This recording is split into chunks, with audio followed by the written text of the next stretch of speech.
Urang picerok dunia hanya nyamang ibadah. Tapi menghalang ibadah ngatakan. Kiban nyaman. Pakai anak buat dong kue dah, anak tu jaga kide.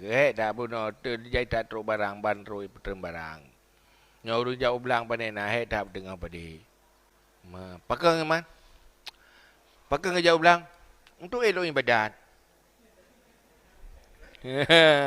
Pakai anak jauh tu masjid, dah belang lah. Dah belang. Hai kepun yang minta rezeki, emang nak elok beramal. Oh, nak teruk yang enggak buat, pada nak tu jaga kide. Minta ilmu benar kepun minta rezeki ai mengata kata beramal. Kena lebut sampai duduk alasan hana beramal berhalangan dengan minta rezeki. Kan menan yang maksud mengai ibadat.